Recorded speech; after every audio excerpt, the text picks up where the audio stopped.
Hey everyone, I'm going to do my presentation on secular and sedentary architecture in post-socialist Mongolia. My research question is, what are the architectural trends in post-socialist Mongolia, and what do they tell us about the current status of Mongolia? My answer so far is that the architecture of post-socialist Mongolia reflects a switch from the planned economy to a market economy, and architecturally a turn away from Soviet modernism towards global postmodernism. The urban landscape itself is filling up rapidly and chaotically with the main intention of courting capital. First, I'm going to start with an overview of socialist architecture. Pre-revolution architecture in Mongolia was mainly gers and monastery complexes, so socialist architecture was the first architecture that was really secular and sedentary. With the adoption of socialism as the national ideology came the introduction of modern urban planning along with industrialization that kind of brought in the modern idea of the city that was pretty much unknown to Mongolia before, as they were a mainly herding nomadic population. So the new relationships with the USSR and also Europe post-revolution added another sphere of influence to Mongolia, as before it was pretty much just China and Tibet that were influencing Mongolia, economically, socially, and culturally. So the societal transformation of Mongolia that was led by their socialist ideology was greatly assisted by the USSR. And architecturally, it was greatly influenced by Soviet architects' materials, techniques, and technology to use architecture to bring about the social transformation. So a big change was the introduction of concrete and steel materials, when before it was pretty much wood and felt that were used in Mongolian traditional architecture. So in 1926, the first Mongolian architectural cooperation was found. There wasn't really the idea of a professional profession of architecture before this. But by the end of the 1950s, Mongolian architectural specialists, after they had the necessary training and schooling, entered the scene and started making their mark on the architectural fabric of Mongolia. And throughout the entire socialist period, urbanization was seen through the nationalist narrative of urban industrial development as a main way to bring Mongolia forward beyond its feudal past. So the construction of buildings in the 1920s was done mainly by European and Soviet firms, as again there weren't really Mongolian architects. And early socialist architecture followed European trends, including emphasis on industrial materials, like flat repetitive designs and lack of ornamentation. However, there was still a Mongolian influence in the design as part of building a new modern Mongolian identity. The 1940s to the 1960s included an introduction of neoclassicist architecture, along with modernist architecture that was still being built, and both of these styles were edited to be visibly Mongolian, so there was like a whole unity in the architectural fabric of the city. From the 1960s to the end of the socialist period, however, rapid urbanization and population growth required an increase in construction, and it brought about new architectural styles, such as the Bear, which is a Soviet-style prefabricated housing block. It's made of concrete many of these were built and they didn't have any ornamentation on them, and that resulted in a lack of Mongolian character in the architectural fabric of Mongolia. And these housing blocks were brought in as kind of like a symbol of modernist progress, as they had amenities like indoor plumbing and central heat, but they were often shoddily constructed and maintained and just had a generally harsh character. So here are some examples of Mongolian socialist architecture. First is the Mongolian Natural History Museum, which is an example of the neoclassicism trend in Mongolia. There's the Mausoleum of Sukhbatar, which is the red and bluish gray building that is very reminiscent of Soviet architecture with its heavy, clear, concrete forms. And it is in front of the Mongolian parliament, which is another example of neoclassicist architecture. On the bottom left is the Uksalmal Bear, and you can see that they're very large buildings, non-ornamental, very reminiscent of Soviet housing. And in the bottom left, I included, because I thought it was a good example of how modernist architecture can still include Mongolian characteristics. So the form of the facade is similar to Mongolian temples, and it also has a dome in the middle that is connected to ger construction. And throughout the socialist period, There was a big architectural focus on buildings that would contribute to the national development of Mongolia through things like government buildings, housing, and other like cultural landmarks and facilities. Now I'm going to talk about post-socialist architecture. And unfortunately, there isn't that much scholarship on it, especially compared to the socialist period. So what I'm going to do is give a background of kind of the Mongolian city right now, and then look through a few buildings and draw some conclusions from trends of that. There's a continuation of the rapid population growth and urbanization. There is a lot of migration to cities from rural areas, especially after the Zuds.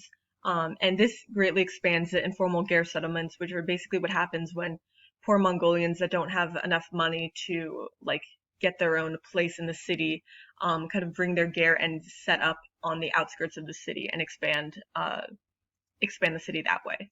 After the transition, there is now the ability for Mongolians to own land in urban areas, and foreign nationals and corporations, while they can't own land, can enter long-term leases over state-owned land in urban areas. There's also the introduction of the property tax, which means that empty space that previously wasn't a financial liability to own is now being filled quickly with buildings through mainly corrupt bidding processes where you can just buy out an official to get your building built. And this is especially a problem in high-value areas like the downtown of Ulaanbaatar. And overall, there is a lack of urban planning and zoning to manage development, when in the socialist period, there was a lot of centralized urban planning. So now there is a large global contemporary architectural influence in Mongolia, where it's not just coming from the Soviet Union, it's especially coming from other Asian countries such as China and South Korea.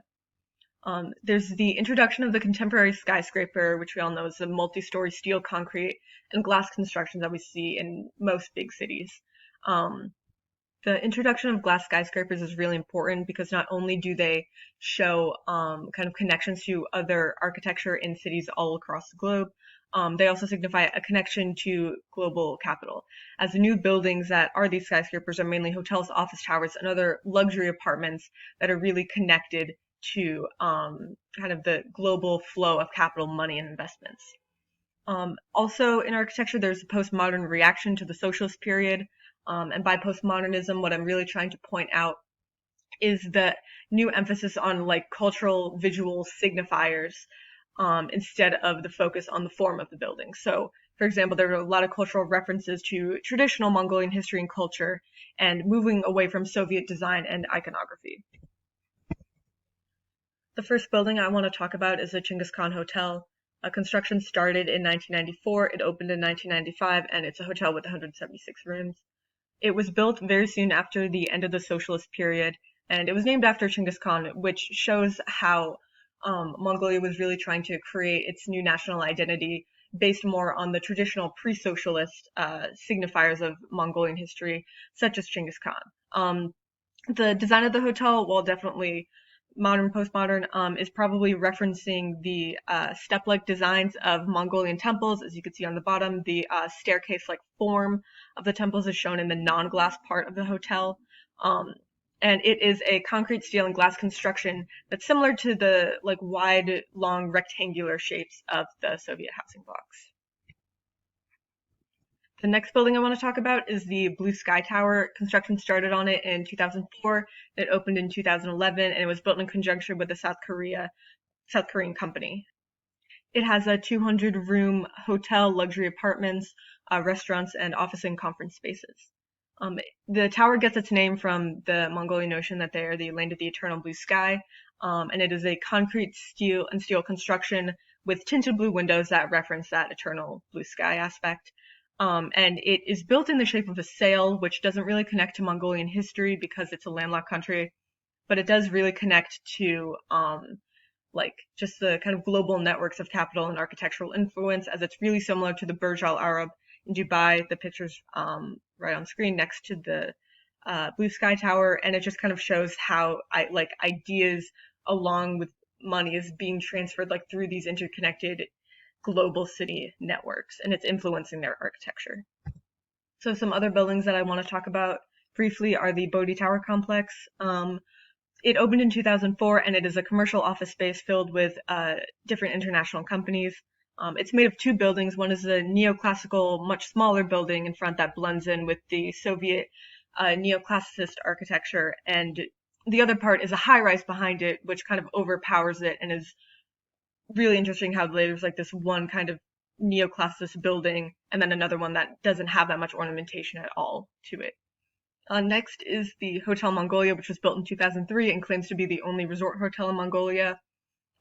This one is a very much postmodern construction because it's built with so many traditional Mongolian finishes and styles. It is so clearly visually Mongolian, and the design of it is actually really reminiscent of the Karakoram, but it doesn't really follow with traditional Mongolian ideas and form because it's a resort hotel, but it still feels the need to visually come off as extremely Mongolian.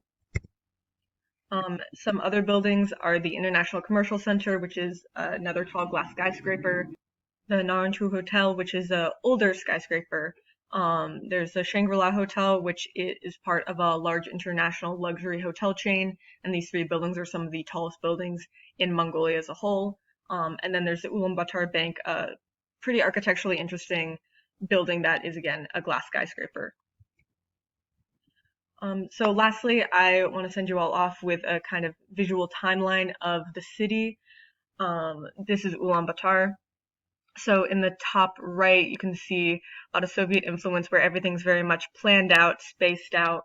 There's kind of a very clear harmony in the style of buildings that are there. And then as you go forward, there is a little bit more development, but it still is pretty kind of quaint. Not a lot of high rises, still kind of square buildings. And then today you see this more kind of sprawling metropolis with a lot more kind of glamour, and you can see the Blue Sky Tower in the picture right there. And it shows how the like introduction of market reforms into Mongolia is greatly changing the type of both architecture that's in the city and the types of buildings that are being built. So yeah, thank you all for listening. I'd be happy to answer any questions you have.